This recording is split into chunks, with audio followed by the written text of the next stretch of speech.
नमस्कार मु रवींद्र आपण को के न्यूज ओडिशा को स्वागत जनाऊँ। दर्शक बंधु सुदशा व्रत आसंता गुरुवार दिन पड़ुछि। सुदशा व्रत केमिति करा जाए कौन रही आ पूजा विधि ए संपर्क जानापी आम सहित जोड़ी होती गंजाम जिला दिगपहंडी ब्लॉक विजय पदनापुर विशिष्ट पंडित श्रीजुत विपिन बिहारी दास।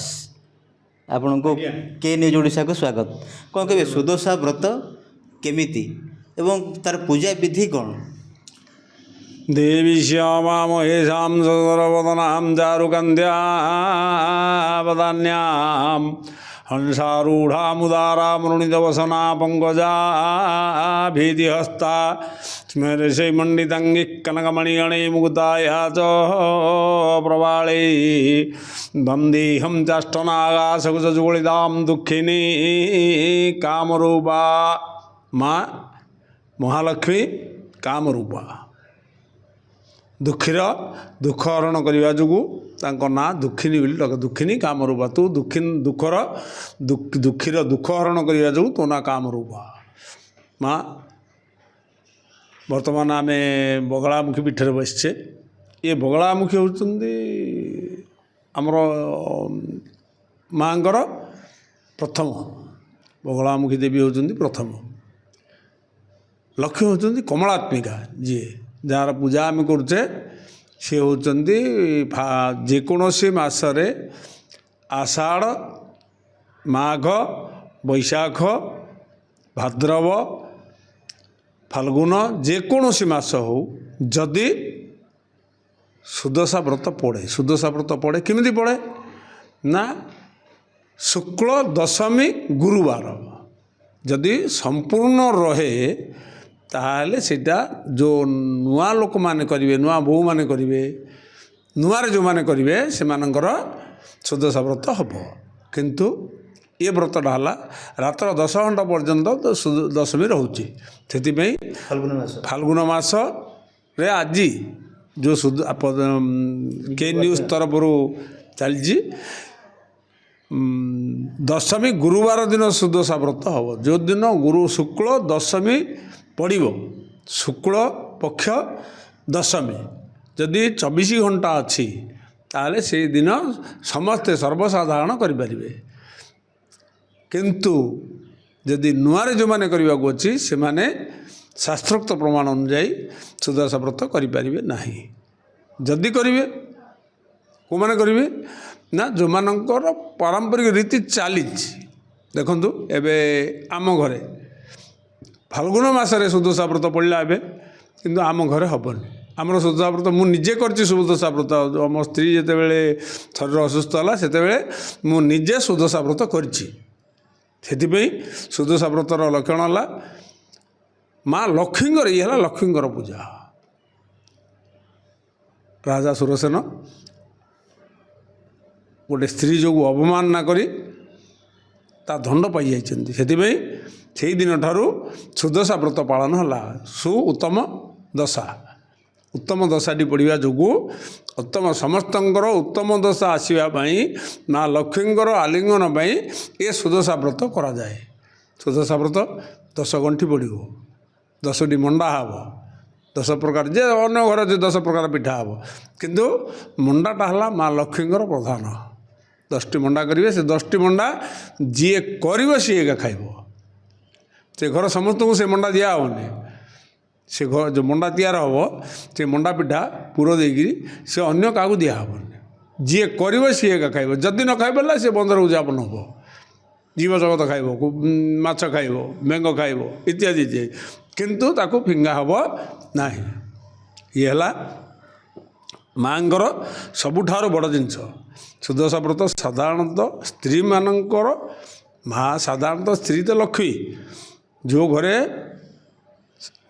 शांति स्त्री की रखा जाई पारे नहीं से घर घर नहीं स्त्री है लक्ष्मी लक्ष्मी रूपा स्त्री ताकू जदि आम अवमान ना करवा सुरसेन रजार दशाटी भोग करवा से ये है सुदशा व्रत ये 10 गंठी पड़ो व्रत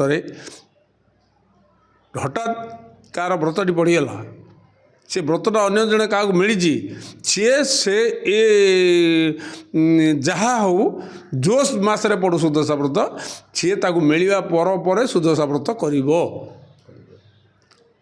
ମନେକର ମୋ ସ୍ତ୍ରୀର ସୁଦଶା ବ୍ରତଟା କିଛି ଇଏରୁ ପଡ଼ିଗଲା, ଜଣେ କେଉଁ ସ୍ତ୍ରୀ କି ମିଳିଗଲା, ନହେଲେ କେଉଁ ପୁରୁଷକୁ ମିଳିଗଲା ବୋଇଲେ ତା ଘରେ ଯେକୌଣସି ମାସରେ ପଡ଼ୁ, ଶୁକ୍ଳ ଦଶମୀ ଗୁରୁବାର ପଡ଼ିଲା, ସେଇଠି ସୁଦଶା ବ୍ରତ ସିଏ କରିପାରିବ।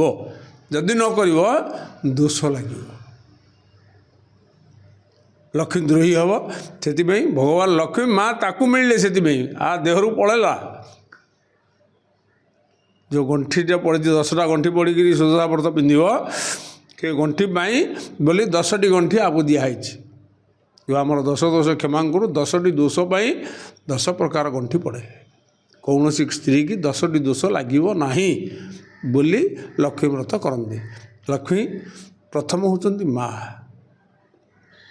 ମାଙ୍କର ସେବା କରିବା ପାଇଁ ପୁଅ ଝିଅ ସମସ୍ତଙ୍କର ଅଧିକାର, କିନ୍ତୁ ନିଜ ସ୍ତ୍ରୀର ଅଧିକାର ଅଛି ଯେ ଗୋଟେ ଝିଅ କରିପାରିବ ନାହିଁ। କୌଣସି ବିବାହ ପରେ ଏକା ସୁଦଶା ବ୍ରତ କରିବ। ଯଦି ସୁଦଶା ବ୍ରତ ବିବାହ ପରେ, ଏବେ ଅନେକ ବିବାହ ହେଲା ଏ ମାସରେ, ସେମାନେ ସୁଦଶା ବ୍ରତ କରିପାରିବେ ନାହିଁ। କାହିଁକି ନା ରାତ୍ର 10 ଘଣ୍ଟା ପର୍ଯ୍ୟନ୍ତ ଦଶମୀ ଅଛି, ସମ୍ପୂର୍ଣ୍ଣ ଦଶମୀ ନାହିଁ। ସେଥିପାଇଁ ଏ ସୁଦଶା ବ୍ରତ କରାଯାଏ। ସୁଦଶା ବ୍ରତରେ ମଣ୍ଡା ପ୍ରଥମ ହେଲା ମାଙ୍କର ଯେ ମଣ୍ଡା, ଚାଉଳ ଚୂନାରେ ମଣ୍ଡା ବୋଇଲେ ଯେଉଁ ଭାଜିକିରି ନାହିଁ, ଚାଉଳ ଚୂନାରେ ପାଣିରେ ବତୁରେଇକିରି ତାକୁ ପାଣିରେ ସିଝା ହେବ, ସେ ଭିତରେ ପୁର ଦିଆହେବ, ସେଇଟା ମଧ୍ୟ ମୁଗ ପୁର, ସେଇଟା ମଧ୍ୟ ମୁଗ, ଅନ୍ୟ ପୁର ନଡ଼ିଆ ପୁର ଦିଆହେବନି, ଅନ୍ୟ କୌଣସି ପୁର ଦିଆହେବନି। ମୁଗ ସିଝେଇକିରି ମୁଗ ପୁର, ତାକୁ ଗୁଡ଼ ପକେଇକିରି କର, ଗୁଡ଼, ସେ ଚିନି ନାହିଁ। କାହିଁକି ଚିନିରେ କୌଣସି ଗୋଟେ ପଦାର୍ଥ ମିଶିଲେ ସିଏ ଧଳା ହେଲା, ଯେଉଁ ପଦାର୍ଥ କି କହିବା କଥା ନାହିଁ, ଯେହେତୁ ଆମେ ବ୍ରାହ୍ମଣ, ଯେଉଁ ପଦାର୍ଥ ମିଶୁଛି ସେ ଭିତରେ ସେଟା ଏ ପୂଜାରେ ପଡ଼ିବ ନାହିଁ, ଚିନି ପଡ଼ିବ ନାହିଁ, ଗୁଡ଼ ପଡ଼ିବ। ସେଦିନ ଉପବାସ କେବଳ ମଣ୍ଡା ଖାଇକି ରହିବେ, ସେ ମଣ୍ଡା ସରି ପାଣି ପିଇବେ, ସବୁ କରିବେ, ଫଳ ଖାଇପାରିବେ, କିନ୍ତୁ ସେ ମଣ୍ଡା ନିଜେ ଖାଇବେ। ଯେଉଁ ପୂଜା ହେଇଥିବ ମାଙ୍କର, ସେ ମଣ୍ଡା 10ଟା ମଣ୍ଡାରୁ ଯେତିକି ଖାଇପାରିବେ, ନହେଲେ ଫଳ ପାତଲା ଖାଇବେ, ସେ ମଣ୍ଡା ଟିକେ ଖାଇବେ, ଯେତିକି ଖାଇବେ ତାର ନାହିଁ ବୋଲେ ବନ୍ଧରେ ଉଦ୍ଯାପନ କରିଦେବେ। ନାହିଁ ଅନ୍ନ ନାହିଁ। ସକାଳୁ ଉଠିବେ, ସ୍ତ୍ରୀମାନେ ସାଧାରଣତଃ ନୂଆ ଲୁଗା ପିନ୍ଧିବେ, ଗାଧାପାଧା କରିବେ, ମୁଣ୍ଡ ଛଡ଼େଇକିରି ନିର୍ମଳ ଶୁଦ୍ଧ ଚିତ୍ତରେ, କାହିଁକି ଇଏ ହେଉଛି ପବିତ୍ର ଦଶମୀଟା ହେଲା ପବିତ୍ର, ଶୁକ୍ଳ ଦଶମୀ ହେଉଛି ପବିତ୍ର ଦଶମୀ। ସେଥିପାଇଁ ଦଶମୀ ଦିନ ମା ଲକ୍ଷ୍ମୀଙ୍କର ଆବିର୍ଭାବ ହେବ। ମା ଲକ୍ଷ୍ମୀକି ପୁରାଣୋକ୍ତ ଅନୁଯାୟୀ ଦଶମୀ ଦିନ ମା ଲକ୍ଷ୍ମୀକି ବରୁଣ ରାଜା ପାଇଥିଲେ। ଆଷାଢ଼ ଶୁକ୍ଳ ଦଶମୀ ଦିନ ଲକ୍ଷ୍ମୀକି ବରୁଣ ରାଜା ପାଇଥିଲେ। ସେଥିପାଇଁ ଯେକୌଣସି ମାସରେ, ସେଇଦିନ କହିଥିଲେ, ଯେକୌଣସି ମାସରେ ଯଦି ଶୁକ୍ଳ ଦଶମୀରେ ପଡ଼େ ଗୁରୁବାର, ସେଇଦିନ ଲକ୍ଷ୍ମୀଙ୍କର ପୂଜା ହେବ। ଗୁରୁବାରଟା ହେଉଛି ଲକ୍ଷ୍ମୀଙ୍କର ଜନ୍ମଦିନ। ସେଦିନ ଲକ୍ଷ୍ମୀଙ୍କର ଜନ୍ମ ହେଲା ଆଷାଢ଼ ଶୁକ୍ଳ ଦଶମୀ ଗୁରୁବାର। ସେଦିନ ସକାଳୁ ଉଠିକି ପୁରୋହିତଙ୍କ ପାଖକୁ ଯିବେ। ହଁ, ପୁରୋହିତ ପାଖକୁ ଯିବେ ନାହିଁ, ତାଙ୍କ ପୂର୍ବେ ତ ପୂର୍ବରୁ କହିଦେଇଥିବେ ଯେ ଦଶମୀ ସୁଦଶା ବ୍ରତ ହେବ, ତୁମେ ବ୍ରତ କିଣି ରଖିଥିବ, ବ୍ରତରେ ଗଣ୍ଠି ପଡ଼ିବ, ସୁଦଶା ବ୍ରତ ବହି ପଢ଼ା ହେବ। ସେ ପଢ଼ିବା ଭିତରେ 10ଟି ଗଣ୍ଠି ପଡ଼ିବ, ଗୋଟିଏ ସରିଲେ ଗୋଟେ ଗଣ୍ଠି ପଡ଼ୁଥିବ, ଗୋଟେ ସରିଲେ ଗୋଟେ ଗଣ୍ଠି ପଡ଼ୁଥିବ। ଏ ଯେଉଁ 10 ପ୍ରକାର ଅଛି, ସେ 10 ପ୍ରକାର ଗଣ୍ଠି ପଡ଼ିବ, ସେଇଟାକୁ ମାଆଙ୍କୁ ଆମର ଅର୍ପଣ କରି ନିଜେ ଲଗାଇବ, ସ୍ତ୍ରୀମାନେ ଲଗାଇବେ। ଯଦି ପୁରୁଷ ମଧ୍ୟ କରିଛି, ଯଦି ସ୍ତ୍ରୀର କିଛି ଅସୁବିଧା ଅଛି, ପୁରୁଷ କରିଛି, ସେ ପୁରୁଷ ମଧ୍ୟ ସେ ଦିନକ ପାଇଁ ପିନ୍ଧିବାକୁ ପଡ଼ିବ। ଆଉ ଗୋଟେ କଥା ଅଛି, କିଛି ଶାଶୁ ଥିବେ ବୋହୂକୁ ଦିଆଯିବ, ଏମିତି କିଛି ଅଛି? ସେମିତି ନାଇଁ, ସୁଦଶା ବ୍ରତ ତ ଶାଶୁର। ସେ ଶାଶୁ ଯେତେ ଥର ସୁଦଶା ବ୍ରତ କରିଥିବ, ସେ ଯେତେ ବୋହୂ ଥିବେ, ଆଜିକାଲି ତ ଗୋଟେରୁ ଅଧେ ନାହିଁ, କି ଝିଅଟେ ହେଇଗଲେ ପୁଅଟେ ହେଇଗଲେ ବା ଝିଅ ଅଛି ଆଉ ନାହିଁ। ଝିଅ ଯେତେବେଳେ ପର ଘରକୁ ପଳାଇବ, ସିଏ ଝିଅ ଅମାନତ ହେଉଛି ପରର, ଧନଟା ହେଉଛି ପରର। ଆମେ କହୁଛେ ଯାହା ନିରାଟ ସତ ଏଇଟା, ଝିଅ ହେଉଛି ପରର ଅମାନତ। ଯେହେତୁ ବରୁଣ ରାଜା ମଧ୍ୟ ଏତେ ବଡ଼ ଜ୍ଞାନୀ ହେଇକି ମଧ୍ୟ ତାଙ୍କ ଝିଅକୁ ତାଙ୍କେ ବିଷ୍ଣୁଙ୍କୁ ଦାନ କରିବା ପାଇଁ ବାଧ୍ୟ ହେଲେ, ଯେହେତୁ ଝିଅ ସିଏ ମା। ସେ ଯଦି ପର ଘରକୁ ଯିବ, ତାହେଲେ ସୁଦଶା କରିବ କିନ୍ତୁ ଏଇଠି କରିପାରିବ ନାହିଁ। ଗୋଟେ ଝିଅ ସୁଦଶା ବ୍ରତ କରିପାରିବ ନାହିଁ। କେତେବେଳେ କରିବ? ଯେତେବେଳେ ସିଏ ଶାଶୁ ଘରକୁ ଯିବ। ଆଉ ଗୋଟେ କଥା ପଚାରିବି, ଆଜ୍ଞା, ଏମିତି କେତେ ବର୍ଷ ପରେ ସୁଦଶା ବ୍ରତ ପଡ଼େ? ସେମିତି କିଛି ମାନେ ନାହିଁ। ଏଇଟା ଏ ବର୍ଷ ମଧ୍ୟ ପଡ଼ିଲା, ସମ୍ପୂର୍ଣ୍ଣ ପଡ଼ିପାରିଲାନି। ନହେଲେ ଯେଉଁମାନେ ନୂଆରେ କରିବା କଥା କରିଥାନ୍ତେ। ଏ ବର୍ଷ ମଧ୍ୟ ସମ୍ପୂର୍ଣ୍ଣ ବ୍ରତଟା ପଡ଼ିଲାନି। ସନ୍ଧ୍ୟା ରାତ୍ର 10 ଘଣ୍ଟା ପର୍ଯ୍ୟନ୍ତ ଦଶମୀ ରହିଲା। ଦିନ ଉଦୟଠାରୁ ଉଦୟ ପର୍ଯ୍ୟନ୍ତ ଯେଉଁଟା 24 ଘଣ୍ଟା ରହିବ, ସେଇଠି ନୂଆ ବୋହୂମାନେ ବା ଯିଏ ନୂଆରେ କରିବେ ସେମାନେ କରିବେ। କିନ୍ତୁ କିଛି ମାନେ 12 ବର୍ଷ, 14 ବର୍ଷ, 15 ବର୍ଷ, 20 ବର୍ଷ, 10 ବର୍ଷ, 9 ବର୍ଷ, ଏବେ 9 ବର୍ଷରେ ପଡ଼ିଲା। ଏଇଟା ଏବେ 9 ବର୍ଷରେ ପଡ଼ିଲା। କରିବା ପାଇଁ ଆମେମାନେ ବାଧ୍ୟ ହେଇଗଲୁ। କିନ୍ତୁ ଆମ ଘରେ ଫାଲ୍ଗୁନ ମାସରେ ଦଶମୀ ପଡ଼ିଲେ କରିବାର ନାହିଁ। ସେଥିପାଇଁ ଆମର ଗୋଟେ ବଂଶ ଅଛି। ଏମିତି ପ୍ରାୟ ସୁଦଶା ବ୍ରତ ମୋତେ ମଝିରେ ମଝିରେ ପଡ଼ୁଛି। ଗତ ବର୍ଷ ମଧ୍ୟ ଏମିତି କାର୍ତ୍ତିକ ମାସରେ ଏମିତି କିଛି ଯେ ଯେଉଁ ମାସରେ ପଡ଼ୁ, ଅନ୍ୟ ମାସରେ ପଡ଼ିଲେ କାହା ଘରେ ଅଛି କରିବେ, ବିଧ ହେଲେ କରିବେନି।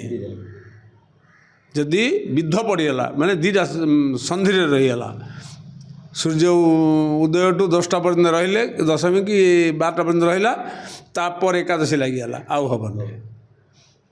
ସେଥିପାଇଁ ଯେବେ ପଡ଼ୁଛି ଶୁକ୍ଳ ଦଶମୀ ଯେବେ ପଡ଼ିବ ସେଦିନ ଗୁରୁବାର ହେବ। ଚଳିତ ବର୍ଷ ମଧ୍ୟ ପଡ଼ିଛି। ଚଳିତ ବର୍ଷ ଏଇଟା ଅତି ସୁନ୍ଦର ପଡ଼ିଛି। ଯାହା ଘରେ ଅଛି ସେମାନେ ନିଶ୍ଚୟ ହେଇକରି କରିବେ। ଯାହାର ନାହିଁ, ଯାହାର ଅଛି ମାତ୍ର ନୂଆରେ କରିବ, ସିଏ କରିପାରିବ ନାହିଁ, ତା ବୋହୂ କରିପାରିବ ନାହିଁ। କି ଆଉ ଯେଉଁମାନେ ନୂଆରେ ବୋହୂ ହୋଇଛନ୍ତି ସେମାନେ କରିପାରିବେ ନାହିଁ। ଆଉ ଥରେ ପୁଣି ଅପେକ୍ଷା କରିବାକୁ ପଡ଼ିବ ଯେ ମାଆଙ୍କର ଆଶୀର୍ବାଦ କେବେ ଅଛି, ଆଉ କେଉଁ ଶୁକ୍ଳ ଦଶମୀ, ତାହିଁରେ ମାଘ, ଆଷାଢ଼, କାର୍ତ୍ତିକ, ଏଇ ତିନିଟା ଦଶମୀ ନୂଆରେ ଯେଉଁମାନେ ଅଛନ୍ତି ସେମାନେ ନୂଆରେ କରିପାରିବେ। ନୂଆ ବୋହୂମାନେ କରିବା ପାଇଁ ମନା ନାହିଁ। କାହିଁକି? ମାଆଙ୍କର ପୂଜା କରିବା ପାଇଁ କାହାକୁ ମନା ନାହିଁ। କିନ୍ତୁ ଯେଉଁ ଜିନିଷଟା ଯେଉଁଟା ତାକୁ ରଖିବାକୁ ପଡ଼ିବ। ଇଏ ହେଲା ପରମ୍ପରା। ନିଶ୍ଚିତ ରୂପେ ଆପଣ ଅତି ସୁନ୍ଦର ଭାବେ ଶ୍ରୀଯୁକ୍ତ ବିପିନ ବିହାରୀ ଦାସ ଆମକୁ କହୁଥିଲେ ଯେ ସୁଦଶା ବ୍ରତ ଚଳିତ ବର୍ଷ ଯେଉଁ ପଡ଼ିଛି କେଉଁମାନେ କରିବେ, କିପରି କରିବେ ଏବଂ କେତେ ବର୍ଷ ପରେ ପଡ଼ିଛି ସୁଦଶା ବ୍ରତ, ତା ଭିତରେ ବିସ୍ତୃତ ଭାବେ ମଧ୍ୟ କହୁଥିଲେ। ଆଶା କରୁଛି ଏହି ସମ୍ପର୍କରେ ଅନେକ ଲୋକ ମଧ୍ୟ ଅନେକ ତଥ୍ୟ ଜାଣିପାରିବେ। ରହୁଛି, ନମସ୍କାର।